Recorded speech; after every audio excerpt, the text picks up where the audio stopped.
So take a look at these cards. You can see that they're thoroughly mixed. And I'll give them another quick shuffle so you can see that their order's not fixed. I'd like to tell you a story about God who rules over all things. Because he's the one who's in charge, I'll be using one of the kings. He says he's full of compassion, with grace and truth from above, forgiving sin and transgression, so I'll use the suit of love.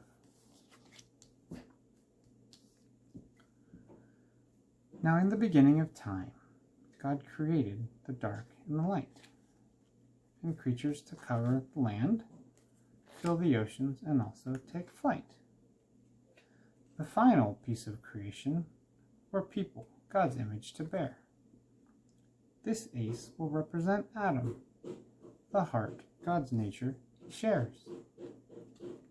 He had the blessings of God, but there was one restriction, and Adam broke that rule and entered sin's affliction. So, let's use the suit of clubs to show a nature now flawed, that Adam must now die because he rejects God. The rebellion had only just started, as not only Adam was lost. The following new generation, Cain and Abel, also felt the cost. So here's a 2 because they're second, and clubs to show nature of sin. All of the children of Adam have evil that's present within. And all Adam's other descendants reject the Creator as well. Without divine intervention, we'll all be destined for hell.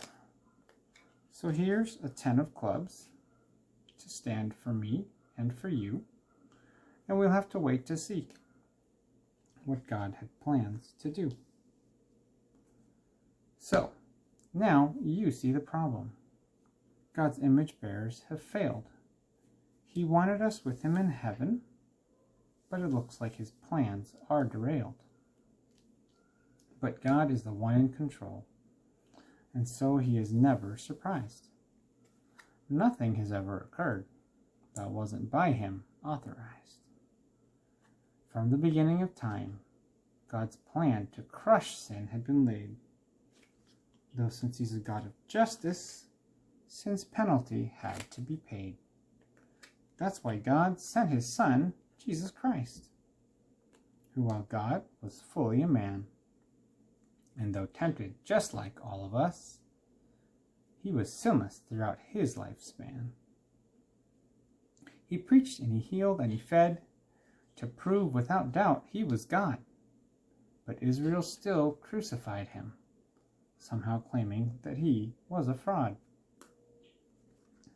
They buried him in a man's tomb, convinced that his work was now ended. But on the third day they discovered resurrection was what God intended. Death has been conquered by Jesus. He paid the debt that we can't. To all who will trust in his name, his own righteousness he will grant.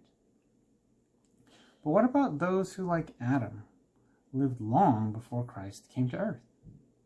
Could he be saved too without knowing all the details about the new birth? God told him that one of his offspring would come to make sin be defeated. And if he had faith in that promise, salvation through Christ was completed. And Abel, we know, had this faith. He brought sacrifice truly sincere. Paul tells us that Abel was righteous. His salvation is really quite clear. And for those of us living right now, just believe that Christ rose again. Receive the gift of salvation, offered free to all women and men.